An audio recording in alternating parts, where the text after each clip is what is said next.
Entonces, el transporte a través de la molécula se le puede clasificar de manera sencilla en dos tipos. En el transporte de moléculas de baja masa molecular y en el transporte de moléculas de elevada masa molecular. Dentro del transporte de moléculas de baja masa molecular vamos a tener los dos tipos, el transporte pasivo y el transporte activo. ¿A qué nos referimos con transporte pasivo? Hacemos referencia a aquel transporte que no va a requerir energía, dentro del cual vamos a tener dos tipos, la difusión simple y la difusión facilitada. Y por otro lado, vamos a tener el transporte activo, que va a ser aquel que requiere energía. Y el mayor representante del transporte activo es la bomba de sodio-potasio, que ya deben haber escuchado. Y si no, pues ahora la vamos a ver también. Al igual que van a haber otras bombas que van a influir en, esta, en este tipo de transporte. Y por otro lado, en el transporte de moléculas más grandes, con mayor masa, más elevada, van a ver el proceso de endocitosis, exocitosis y la transhistosis. Ya vamos a ver más adelante a qué nos referimos con cada uno, aunque probablemente ya los conozcan desde biología molecular, ¿no es cierto? Bien, continuemos. Una imagen para representar básicamente cómo funciona el transporte en las moléculas de bajo peso molecular. Tenemos la difusión pasiva, que va a ser básicamente el atravesar directamente la membrana. La difusión facilitada, que como su nombre lo dice, facilitada, está siendo ayudada, permitida que se dé a través de unas proteínas que van a formar o canales o transportadores, que vamos a ver más adelante. Y el transporte activo, que siempre va a requerir la ayuda de una proteína, pero además de energía, va a requerir energía, mayoritariamente manifestado como una molécula de ATP. Vamos a hablar ahora de cada uno un poco. El transporte pasivo. Como les dije, este transporte no usa energía. ¿Pero por qué no usa energía? Porque este tipo de transporte va siempre a favor de la gradiente. ¿Recuerdan la gradiente de concentración, por ejemplo, que va de las moléculas de donde están en mayor concentración a donde hay menor concentración? Pues este transporte pasivo siempre va a respetar esa norma. Siempre. Va a ir siempre de menor concentración a mayor concentración.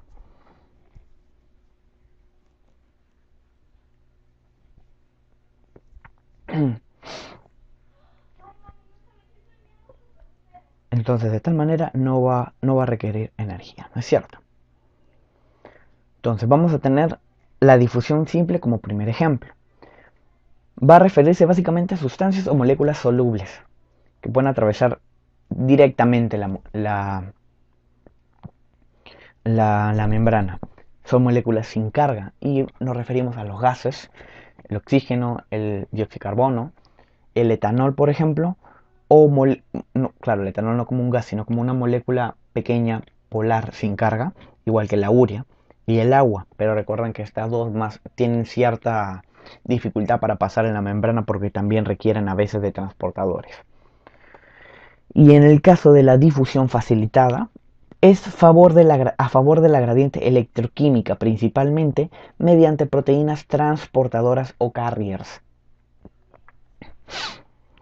Al unirse a la molécula correspondiente, estos carriers van a sufrir un cambio, una alteración en su estructura y luego regresan a su forma normal tras haber ingresado a la molécula. Generalmente la difusión facilitada va a permitir el paso de moléculas polares tipo glúcidos, nucleótidos, aminoácidos, es decir, las moléculas básicas de las macromoléculas son las que generalmente van a pasar a través de un carrier, de un transportador. Por otro lado, el transporte activo se da en contra de la gradiente de concentración osmótica o eléctrica. ¿Sí? Va a luchar en contra de esa gradiente, siempre va a hacer lo contrario, por decirlo así. Pero para poder hacer ello requiere el consumo de energía, que generalmente se da en forma de ATP. Van a haber dos tipos, el primario y el secundario, que ya lo vamos a explicar en adelante. Y el ejemplo más clásico y más representativo del transporte activo va a ser la bomba de sodio-potasio, ATPasa. ATPasa, ¿por qué? Porque desfosforila una molécula ATP. Ahora vamos a explicarlo.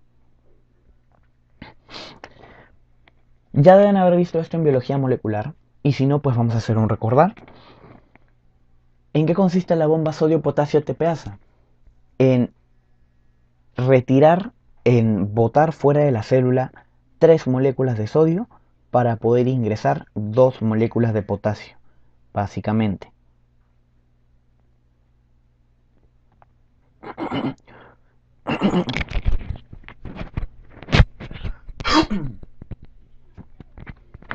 Ahora, ¿cómo se realiza este cambio? El sodio citoplasmático primero va a encajar en las ranuras correspondientes para el sodio dentro de la bomba, ¿no es cierto? Una vez que estos están acoplados en sus lugares correspondientes, los 3 sodios, va a estimular la captación de una molécula de ATP, la cual la bomba o sea, la molécula de ATP se hidroliza, se desfosforila, cediendo un grupo fosfato al carrier, al transportador, de tal manera que activa el transportador. Este cambia su conformación espacial, por decirlo así, cambia su forma y libera a las moléculas de sodio al extracelular. Al momento que se expulsa el sodio, se captan 2 moléculas de potasio que van a acoplarse en sus respectivos lugares dentro del transportador. Y esta unión va a provocar que se libere el grupo fosfato que había quedado unido al transportador. Esa liberación del grupo fosfato genera nuevamente un cambio espacial un cambio en la forma del transportador, lo cual hace que libere las 2 moléculas de potasio al interior de la célula, permitiendo que la estructura esté lista para recibir nuevamente 3 moléculas de sodio. Por lo tanto, el ciclo se continúa repitiendo y repitiendo. No sé si me dejo de entender, pero creo que siempre, si la imagen no es suficiente para entender, pues una pequeña animación es más que suficiente para poder entender el tema.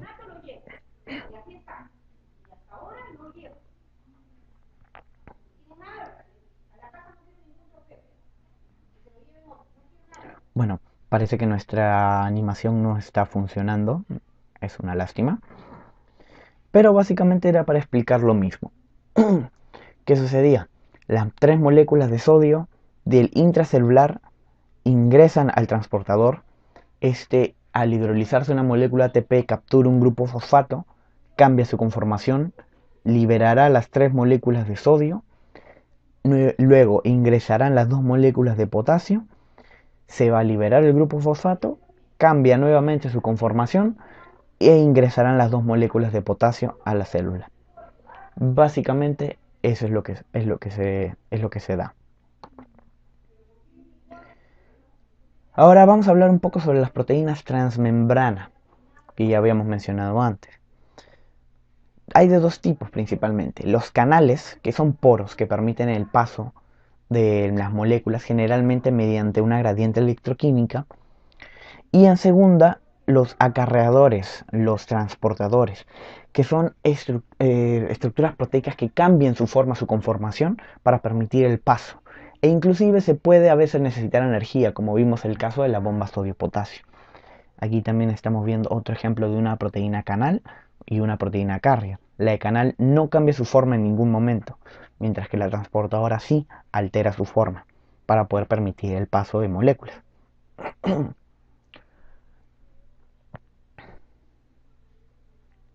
¿Qué más? Ahora, en cuanto a las proteínas transmembrana, vamos a tener 3 tipos de proteínas transmembrana. En primera, las proteínas uniport. Cuando hablamos de cuando hablamos de transportadores a través de los cuales solo pasa un tipo de molécula a la vez en una sola dirección, obviamente. A eso nos referimos con transportadores uniport. los transportadores SYMPORT cuando se transportan dos tipos de moléculas al mismo tiempo, pero ambas en la misma dirección. Y en tercer lugar, vamos a tener a los transportadores antiport, que creo yo son los más comunes, en los cuales igual vamos a transportar dos tipos de moléculas al mismo tiempo, pero en direcciones opuestas. Mientras que una va a ingresar a la célula, la otra molécula va a salir de la célula. Continuando. Un ejemplo de moléculas uniport, las más representativas diría yo, son las moléculas tipo GLUT. ¿A qué nos referimos con GLUT? Es una palabra compuesta por la GLU y el T, que significan, por sus siglas en inglés, transportador de glucosa. ¿Ya? Existen muchos tipos de GLUTs. Si mal no recuerdo, hay 13 o más. Pero los más importantes que quiero que recuerden son hasta el 5, que en realidad son los más importantes. ¿Sí? ¿Qué vamos a tener entonces? GLUT1, cuya función es la captación basal de glucosa, es la basal, o sea, siempre está recolectando glucosa, por decirlo así, y se ubica en diversas zonas del cuerpo: placenta, barrera hematoencefálica en el cerebro, el encéfalo, eritrocitos, riñones, colon y otros órganos. Mientras que el GLUT2 es importante. ¿Por qué? Porque es el sensor de la glucosa por células beta de los islotes de Langerhans. Si bien recordamos, las células beta son las células que producen la insulina en el páncreas. Entonces los GLUT2 son los transportadores que captan los niveles de glucosa y le avisan a la célula si es necesario producir más insulina o menos insulina. Se encuentran principalmente en las células beta de los islotes, pero también en el hígado, células epiteliales del intestino delgado y riñones.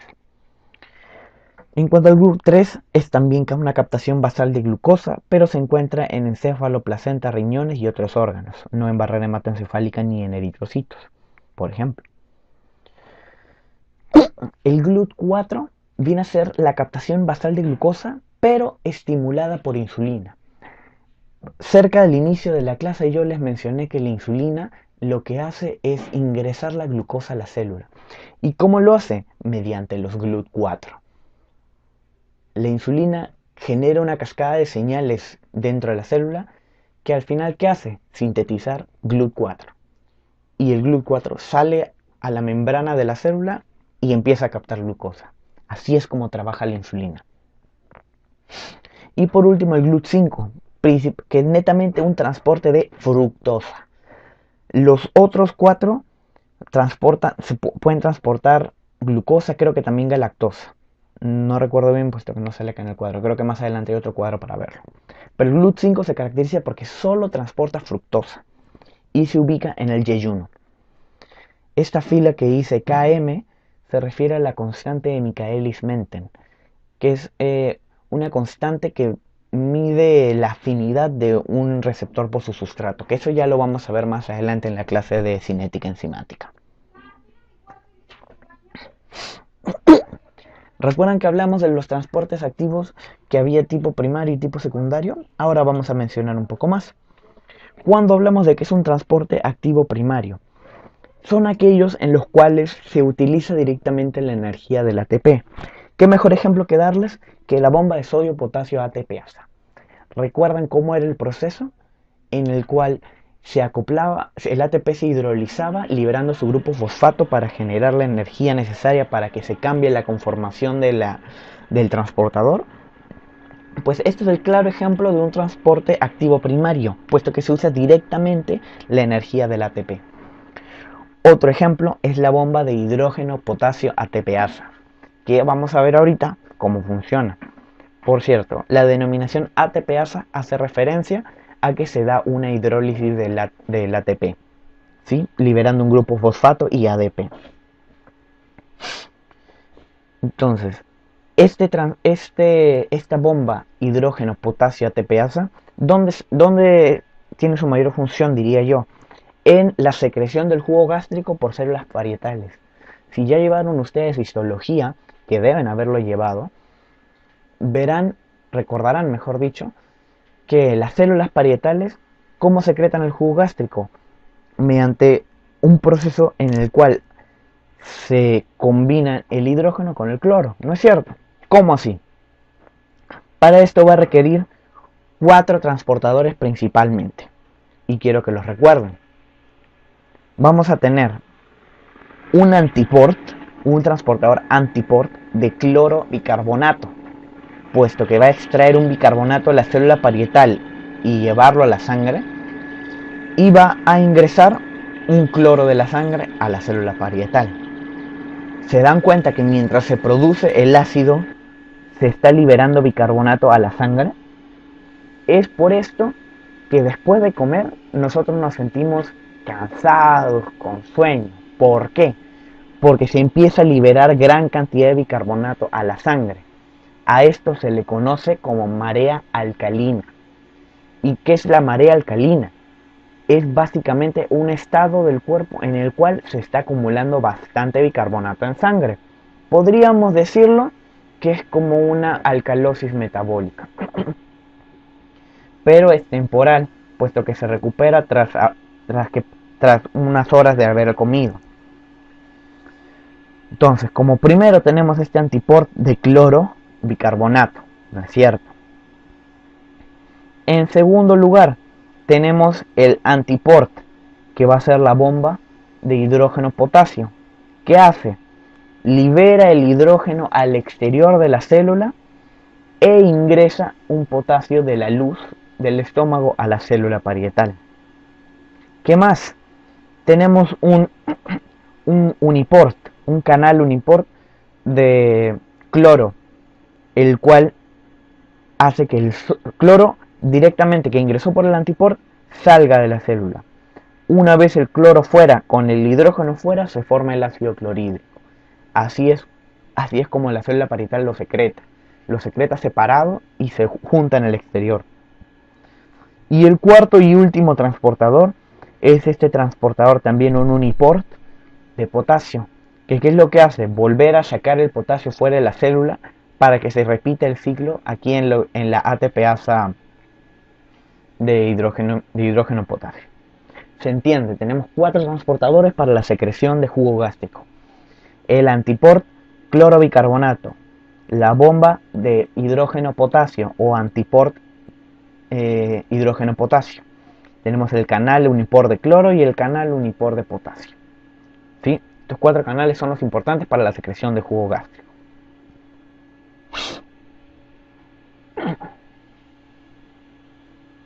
Ahora, en cuanto al transporte activo secundario, si bien el primario era el que utilizaba directamente la energía del ATP, pues el secundario es aquel que lo utiliza indirectamente. ¿Cómo? Este transporte se da cuando una molécula utiliza la energía que es generada por un gradiente electroquímico, ya sea del sodio o hidrógeno, por ejemplo, para facilitar su transporte. Para que se dé el transporte de sodio o hidrógeno, se requiere una molécula ATP. Entonces, el transporte activo se da, por ejemplo, con glúcidos y aminoácidos, que mediante el uso de la energía electroquímica del pasaje de sodio van a poder atravesar un transportador. Por ejemplo, el ejemplo más representativo va a ser este transportador de aquí, que se conoce como el SGLT. Van a haber 3 tipos, pero los más importantes son los 2 primeros. ¿Qué significa SGLT? Significa, por sus siglas en inglés,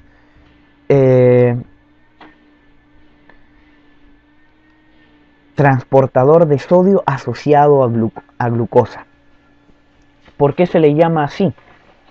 Porque el transportador primero hace un pase de sodio a través de dicho transportador. El pase del sodio genera una gradiente electroquímica, la cual genera una energía que es aprovechada por la glucosa para atravesar ese transportador también. Por eso es que la glucosa es la que utiliza el transporte activo secundario. porque utiliza dicha energía de electroquímica para atravesar su transportador. Otro ejemplo puede ser el antiport sodio-hidrógeno. Claro, básicamente este aquí. Aquí, por ejemplo, podemos ver el ejemplo del GLUT y la sodio-potasio TPasa. Todo esto funcionando en la célula epitelial del riñón. Espero que se haya entendido hasta ahí. La diferencia entre el transporte activo es que utiliza directamente la energía del ATP, mientras que el transporte activo secundario es la que utiliza indirectamente la energía del ATP, mediante el uso de la energía del gradiente electroquímico del pase de una molécula de sodio o de hidrógeno, principalmente la de sodio en el caso de los SGLT.